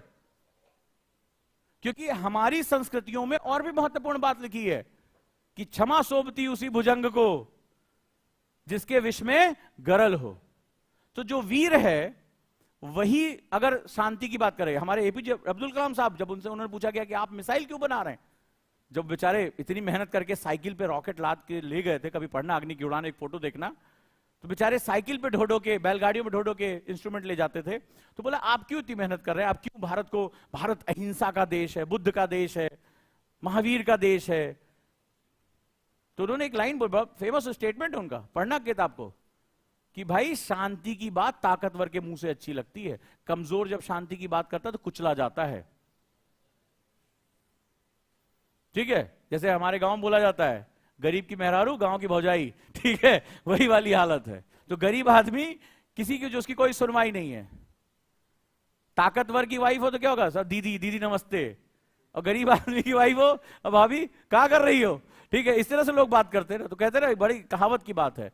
तो गरीब की मेहरारू यानी वाइफ, गांव की भौजाई, ठीक है, कहने को तो वो बात ऊपर से जा सकती है, लेकिन ये हमारी सच्चाई है। हम बिल्कुल उसी तरह से राष्ट्र के रूप में रहें। तो वो कहते हैं कि ये जो सॉफ्ट स्टेज लेके हम ढो रहे थे, हम खुद ढो रहे थे, दुनिया हमसे नहीं कह रही थी, हम लड़ाई लड़ेंगे बिना हथियारों के। अच्छा, उसके बाद हम किसी देश पर आक्रमण नहीं करेंगे। अरे आक्रमण ना करो, अपनी सुरक्षा तो कर लो। और बार बार तुम गलतियां करो, सीख नहीं रहे हो। 1962 में चाइना ने अक्साई चीन का हिस्सा ले लिया। आप बड़ी बड़ी बातें कर रहे थे कि शांति प्रिय, कबूतर उड़ाते हैं, गुलाब लगाते हैं, ठीक है, 2 साल पुरानी संस्था के सामने तुम क्यों गए? तुम अपने राष्ट्र की सेनाओं पे भरोसा करने की बजाय यूनाइटेड नेशन पे भरोसा कर बैठे। मान लो पाकिस्तान के कुछ कबीले अंदर घुसे, तो तुमने सीज फायर क्यों कराया? अरे मारते, ठीक है, उनको सीज करते, तब हम सीज फायर की बात। हम विजेता आदमी कहां सीज फायर की बात करता है? हारने वाला बोलता है ना, हाँ सफेद झंडा दिखा रहे, सीज फायर मतलब पिट गए पिट गए। मतलब अजीब सी कहानी है तुम्हारी। अपनी सेनाओं पे विश्वास करने की बजाय तुम एक अंतरराष्ट्रीय संस्था पे, 2 साल पहले बनी संस्था पे तुम विश्वास कर रहे हो। इधर कबूतर उड़ा रहे हो, पंचशील की बात करेंगे, हिंदी चीनी भाई भाई, ले गया जमीन तुम्हारा, आज उसने वहीं से सीपीईसी पूरा खोल दिया। चाइना हमारे कंट्रोल में था। आयरन कर्टन थ्योरी में चाइना की पूरी एनर्जी सिक्योरिटी हमारे हाथ में थी। वो अक्साई चीन, क्या बोला नेहरू ने जाके संसद में, अरे वो बंजर जमीन का क्या करना है। आज वहीं से सीपीईसी का बिलियन डॉलर प्रोजेक्ट गया है। और चाइना को हमसे ज्यादा ऊर्जा की आवश्यकता है। चाइना के पास अपना पेट्रोलियम नहीं है। चाइना हरमुज से पेट्रोलियम मंगाता, भारत जब चाहे अंडमान निकोबार में आयरन कर्टन डालता और उसकी पूरी मलक्का डायलेमा, ये शब्द ढूंढना, मलक्का संचय। चाइना बहुत डरता है भारत से। मलक्का संशय, मलक्का डायलेमा, बहुत डर लगता है उसको, क्योंकि हम सिंगापुर के बेस पे अंडमान निकोबार पे उसकी सारी तेल की सप्लाई रोक सकते। एक ही मार्ग है उसके पास, साउथ चाइना तक। साउथ चाइना उसकी सबसे बड़ी इंडस्ट्रियल बेल्ट है, वहां तक वो पहुंचता है तेल, हम रोक लेते। लेकिन हमने तो खुद ही उसको बाईपास करके दे दिया पाकिस्तान से होते हुए, और हमारे ही एलएसी क्षेत्र से, पीओके के क्षेत्र से अपने देश में ले जा रहा है सप्लाई, और सस्ता उसको पड़ रहा है बिना किसी फियर के। हमने उसको थाली में परोस के दिया। तो ये सारी चीजें हमसे गलती हो गई। अब गलती हो गई तो उसको सुधारो, वो यही कहते हैं। फॉर एग्जाम्पल सॉफ्ट स्टेट कैसे कहते हैं, describe a nation's inability to unwillingness to do what is necessary. बहुत कड़वी बात कह दी है उन्होंने, हमारे आधे ज्यादा लोग पचा नहीं पाएंगे। वो खुद स्टेटमेंट कहते हैं, what is the meaning of soft state. तो हम लोग सॉफ्ट स्टेट को कैसे डिस्क्राइब करते हैं? इंडिया वसुधैव कुटुंबकम की बात करने वाला है, अहिंसा की बात करने, बुद्ध की धरती है, ठीक है, ये बात करते हैं। और उसके बाद कहते हैं कि what is the meaning of, हमें सॉफ्ट स्टेट का मतलब तुम्हें यही बताएगा ना, इंडिया सॉफ्ट स्टेट है। हमारे यहां एक आतंकवादी आकर मार के चला जाता है मुंबई में, हम कहते हैं हाफिज सईद जी, पाकिस्तान के सामने हम डिजायर रखते हैं। कभी 2008 का पेपर आर्काइव से निकाल के पढ़ना। हमारे जो रक्षा मंत्री, गृह मंत्री थे, वो पाकिस्तान के सामने साक्ष्य रखते थे कि देखिए टेररिस्ट आपके देश से आए हैं, आप बिलीव करिए। पाकिस्तान का ना, हम नहीं जानते कौन है ये, ठीक है, हम नहीं जानते। वो कहते नहीं, हाफिज सईद जी आपके देश में है। हमारे देश के नेता, अभी नाम दो चार ले लूंगा, जाके स्टेटमेंट सर्च करना, जी लगाते थे। 370 नहीं हटा था हमारे देश में। तो अलगाववादी जो थे आजकल अंदर हैं, ठीक है। पहले जनता इनको कंधे पे ले जाती थी, आजकल पुलिस वाले उठा ले गए। बड़ा फोटो में बड़ा चेंज आ गया। पहले जो है ये जनता के कंधे पे चलते थे। ये भारत विरोधी, पाकिस्तान से जब कोई दूत आते थे तो पहले इनसे मिलते थे, इनसे बात करते थे कि भारत में हम क्या बोले, तो ये बताते थे ऐसे से बोलना है। पुलिस वाले इनको उठा ले गए 370 के बाद, ये पुलिस के कंधे पे गए जेल तक, ठीक है। अब ये चेंज आया तो हम सॉफ्ट स्टेट में थे, हम जी लगा के आतंकवादियों से बात करते थे, हम तुरंत भाग के जाते थे। संयुक्त राष्ट्र में हम ज्ञापन देते थे, संयुक्त राष्ट्र में भाषण होते थे, पाकिस्तान ने आतंकवाद को बढ़ावा दिया है। फिर हमारे देश में कुछ लोग होते थे, बोले नहीं हिंसा से काम नहीं चलेगा, हमें बातचीत की टेबल से आना पड़ेगा, व्यापार बढ़ाना पड़ेगा। हम प्याज बेचने लगते थे, बस चला लेते थे, कुछ करते थे, 19-20 हमारा काम चलता था। हम तुरंत बातचीत, इधर आतंकवाद हो रहा है, इधर हम बातचीत करते थे। हम यूनाइटेड नेशंस जाके बोलते थे अंकल अंकल, बताया था ना वो नाना का घर था हमारा, हमने ननिहाल ही छोड़ दिया। वक्त तेरे बोलो कौन जाएगा तुम्हारे यहाँ। तो ये कहते हैं कि what is the meaning of soft state. बोले सच्चाई ये है कि डिस्क्राइब ए नेशनल इनेबिलिटी और unwillingness to do what it is necessary. कहता है कि ये जो सॉफ्ट स्टेट का तमगा तुम्हें लगे घूम रहे हो ना गले में, ये किसी राष्ट्र की अक्षमता है वो सब कुछ करने में जो करना जरूरी है। देखो इसको, ये किसी राष्ट्र की अक्षमता है वो सभी कुछ करने में जो करना जरूरी है, जो करना जरूरी है।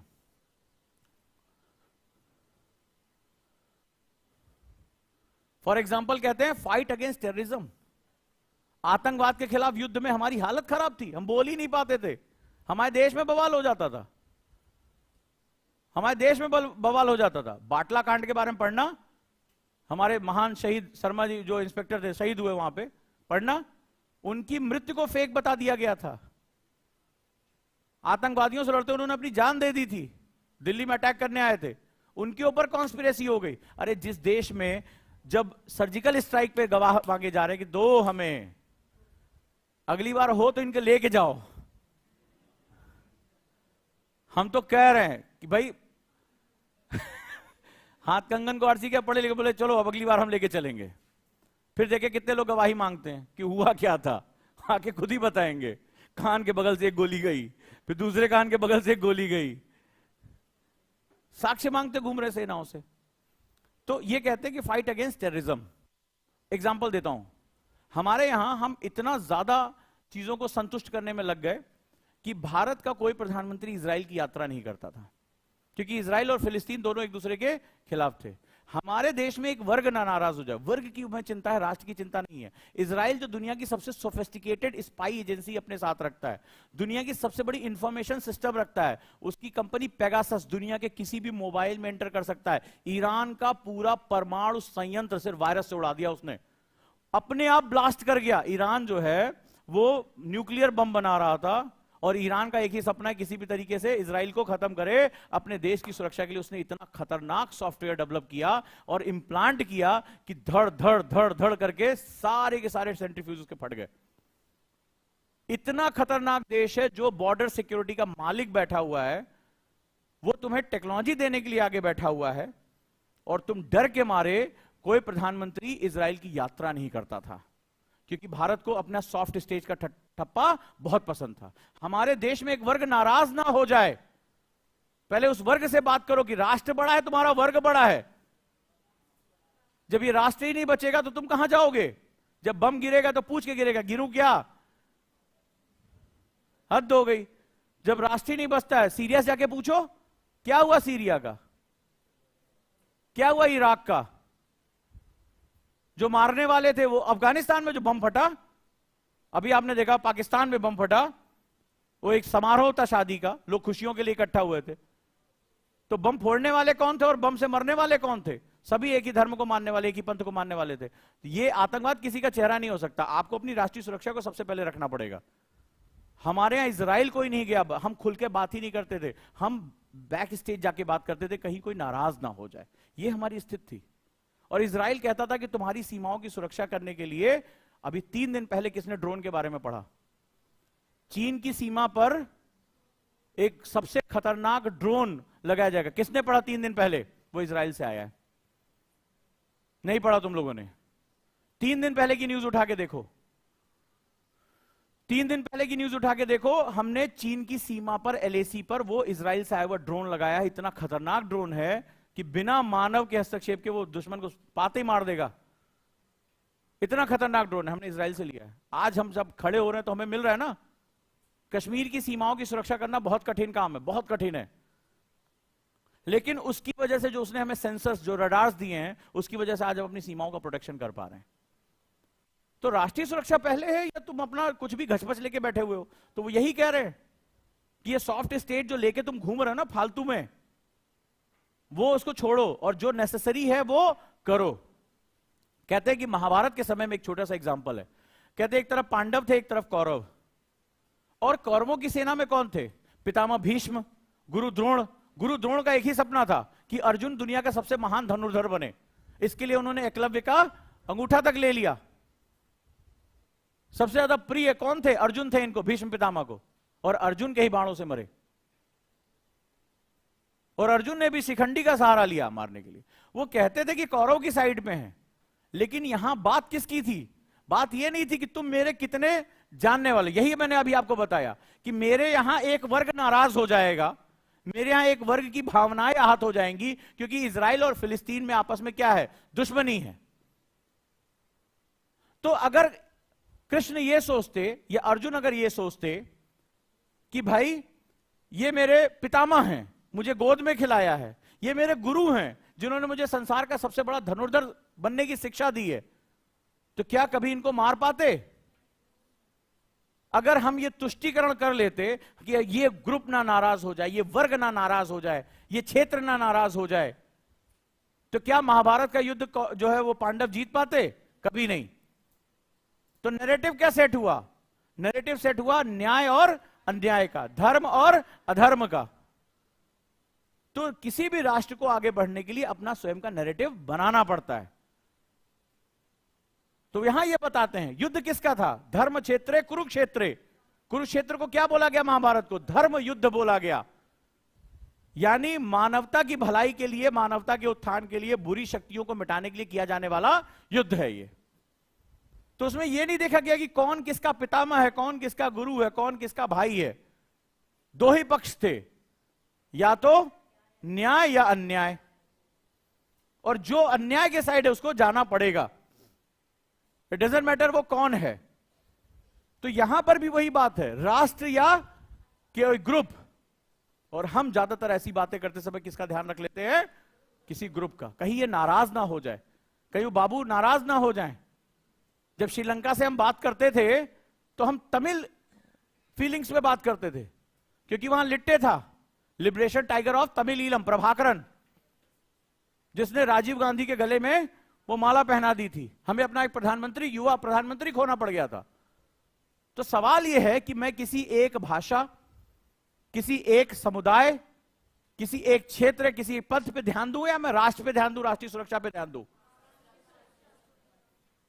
तो वो कहते हैं कि समय बदल चुका है, बैलेंस ऑफ पावर में तुम्हें अपनी बात को खुलकर बोलना पड़ेगा। और वो कहते हैं कि ऐसा नहीं है कि वहां पे उस समय न्याय और अन्याय था। प्रेजेंट डे, वर्तमान समय में भी युद्ध चल रहा है न्यूक्लियर डिटरेंस के रूप में। किसके पास परमाणु बम होगा और किसके पास नहीं होगा। अंदाजा लगाओ, हमारे वैज्ञानिकों के बारे में एक मूवी आई थी जॉन अब्राहम की, परमाणु, देखना कि कितनी बिना किसी सहायता के कितना बड़ा काम किया। और अंदाजा लगा के देखो कि पाकिस्तान के पास परमाणु बम हो और हमारे पास ना हो, हम वाकई में पाकिस्तान के पैरों के नीचे बैठे होंगे।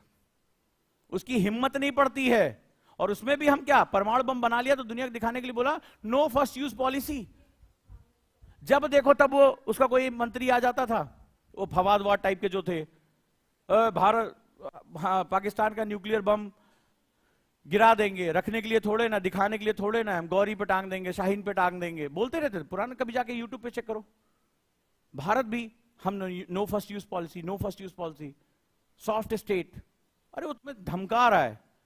तो हमारे एक रक्षा मंत्री आए अभी हाल में, बोले ऐसा है, नो फर्स्ट यूज पॉलिसी पुरानी हो गई है, अभी नई पॉलिसी में भारत ने भी अपना ना दिखाने के लिए नहीं रखा है, हो सकता है हम ही पहले दाग दें। अरे ये स्टेटमेंट गया, उधर हलचल मच गई। फिर उसके बाद हमने सर्जिकल स्ट्राइक मार दिया। फिर उन्हें समझ में ये कह नहीं रहे, ये कर भी रहे हैं, ये अब बदल गए हैं। उसके बाद तब से लेकर अभी तक परमाणु बम को इस्तेमाल करने को उधर से कोई स्टेटमेंट नहीं आया है। हमने बोल दिया हमने क्या दिवाली में उसमें रखने के लिए रखा हुआ है, हम भी दाग देंगे। हमारे प्रधानमंत्री ने बोला ठीक है तुम दाग दोगे, हमारा 1/4 खत्म हो जाएगा। हमने दाग दिया, तुम पूरी तरह से खत्म हो जाओगे। बोला चलो रेडी हैं हम 25% अपनी आबादी देने के लिए तैयार हैं, क्षेत्र देने के लिए तैयार हैं। तुम 100% के लिए रेडी हो? वो दिन और आज का दिन कोई धमकी नहीं आई है। यही भाषा इंटरनेशनल पॉलिटिक्स में। तो आज की डेट में न्यूक्लियर डिटरमिनेंट, इकोनॉमिक इंटरडिपेंडेंस, ये नई चीजें हैं। जो मैंने आर्थिक कल्चर बताया था, ये सबसे बड़ी ताकत है। ठीक है, जो आर्थिक आश्रितता, जितना ज्यादा तुम किसी को इकोनॉमिक रूप में फंसा जाओगे उतना वो तुमसे नहीं लड़ेगा। एग्जाम्पल देखो, कल किसी ने पढ़ा पेपर? नहीं पढ़ा, पढ़ ही नहीं रहे हो तुम लोग। एस जयशंकर का स्टेटमेंट है कल का, किसने पढ़ा? कि चीन सीमा पर से फौजें हटाए तभी बातचीत संभव है। ठीक है, एलएसी को लेकर स्टेटमेंट कल आया है, नहीं पढ़ रहे हो तुम लोग। और हम ये बात क्यों कह पा रहे हैं? क्योंकि चीन की इकॉनमी डाउन हो रही है, इंडिया सबसे बड़ी मार्केट है, चीन को अपना सामान हमें बेचना है, इसलिए हम कह रहे हैं देखो ऐसा है। वो कह रहा बातचीत करो, हम पहले बातचीत करने हैं। बोले हम बातचीत बाद में करेंगे, पहले सेनाओं को न्यूट्रलाइज करो, सेना हटाओ, पहले सेना हटाओ, तब हम बातचीत करेंगे। तो ये पोजीशन इसलिए है क्योंकि हमने उसको इकोनॉमिक रूप से क्या कर रखा है, फंसा रखा है। तीसरा टेक्नोलॉजी, ये पूरा वॉरफेयर चेंज करने जा रहा है, चाहे स्पेस टेक्नोलॉजी हो, आर्टिफिशियल इंटेलिजेंस हो, स्पाई टेक्नोलॉजी, कुछ भी हो इसके साथ है। ठीक है, तो ये चीजें बहुत इंपॉर्टेंट हमारे लिए हो जाती हैं। डन? चलिए, सभी लोग आरएफआर के साथ पढ़ाई कर रहे हैं? लंबी क्लास हो गई आज? हाँ चलो, कल छुट्टी दे देते फिर। ठीक है, हाँ हाँ, थोड़ा सा पढ़ाई वढ़ाई करते रहो और आंसर राइटिंग करते रहो। इंडिया वे की क्लास करते रहिए आप लोग। आज मैंने एक क्लास ली है, ठीक है, इंडिया 2030, वो सभी के लिए निशुल्क है। और जाके एक ग्रुप में मैंने, शायद पता नहीं इन लोगों ने लगाया कि नहीं लगाया, मैं देख लेता हूँ। लगाया भाई? अरे कहाँ है, एक मिनट खोज लेते हैं, हम खुद ही खोज लेते हैं। और ये क्या नाम है, डिस्काउंट चल रहा है, जिसको ये सब चीज चाहिए, क्या नाम है, क्या बोलते हैं उसको, ऑप्शनल। ठीक है, एक ये नंबर है, व्हाट्सएप नंबर है, इसको नोट डाउन कर लो, लिंक तुम्हें यहां से मिल जाएगा। इंडिया 2030, बड़ा प्यारा डिस्कशन हो गया उसमें। ठीक है, कल ही की क्लास का एक एक्सटेंशन था, उसमें मैंने डिस्कस किया है, कुछ एसेज हैं जो भारत के लिए बहुत इंपॉर्टेंट है। उसमें मैंने बात किया कि 2030 क्यों, आज ये डिस्कशन बड़ा इंपॉर्टेंट हुआ। पूछना किसी से कि 2047 में तो हम विकसित बनना चाहते हैं, तो 2030 के बारे में हम क्यों बात कर रहे हैं, ऐसा क्या है? ठीक है, तो ये नंबर मैसेज कर देना एक ग्रुप में, वो लिंक तुम्हें मिल जाएगी। ठीक है, ऐप पे क्लास है, वो लिंक तुम्हें मिल जाएगी, उसके साथ जुड़ जाना। हाँ जो भी है, ठीक है। तो मैंने उसमें एक बहुत इंपॉर्टेंट डिस्कशन किया कि विजन डॉक्यूमेंट किसे कहते हैं और 2030 क्यों। और पूछ के देखना अपने जो और भी दोस्त हैं जो पढ़ाई वढ़ाई करते हैं उनसे पूछना 2030 क्यों। और तुम मुझे जानते हो ना, दोस्ती तोड़वा देता हूं, ये मेरा पुराना हिसाब किताब है। क्योंकि जैसे ही आप जो दूसरे वाले ने अरे हम कहाँ चले गए उजांग में, हमारे यहाँ पढ़ते बहुत बड़ा, उसे जब तुम लॉजिकल क्वेश्चन पूछना छोड़ोगे तो तुम्हें ब्लॉक कर देता है।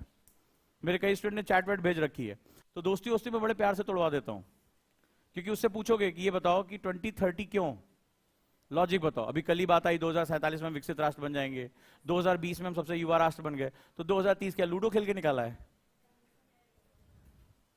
तो उसका क्या प्रोस्पेक्ट्स है? क्यों कल हमसे बोला कि 7 गुना? अगर आज की स्पीड देखोगे तो हम हार्डली 3 गुनी बढ़ी है, हमारी जो पर कैपिटा इनकम होगी सिर्फ 3 टाइम बढ़ेगी। मैथमेटिक्स लगा के देख लो। तो ऐसा क्यों बोल दिया कि 7 गुना बढ़ जाएगी? मैथमेटिक्स लगा के देख लो, हमारा जो इतिहास है वो कहता है कि हमारी सिर्फ पर कैपिटा इनकम 2047 तक 3 गुना बढ़ेगी। तो 2047 क्यों? कोई लूडो खेला था, चिट निकाली थी कि भारत को कब तक, 2047 ही क्यों विकसित राष्ट्र बनाना चाहते हैं? 2050 बोल देते, याद रखने में आसानी थी। कुछ तो बात होगी, कुछ तो लॉजिक होगा, वो लॉजिक आज समझाया है। फिर आज की ग्रोथ रेट से इतना ज्यादा, हम कल बोला गया ना तीसरी सबसे बड़ी अर्थव्यवस्था बन जाएंगे, तो कैसे बन जाएंगे? तो 2030 क्यों? ऐसा क्या है 2030 में जिसके बारे में आपने कभी सुना ही नहीं, कभी जानते ही नहीं हो? तो 2030 क्या चीज है वो आज समझाया है। विजन डॉक्यूमेंट क्या होता है तो ये समझाया कि विजन डॉक्यूमेंट में क्या चीज, एक्शन प्लान कैसे तैयार किया जाता है। तो आज की क्लास देख लेना, हमें पता है कि बहुत ज्यादा व्यस्त शेड्यूल है ना। और तुम्हारी बीमारी का इलाज है मेरे पास, लेकिन अब आज हो गया लेट, बहुत लोगों को लगी है भूख, ठीक है, और कई लोग मनी मन मुझे कोस रहे हैं। अच्छा सिंक नहीं हुआ, चलो इंटरनेट प्रॉब्लम हो रही है यहां पे।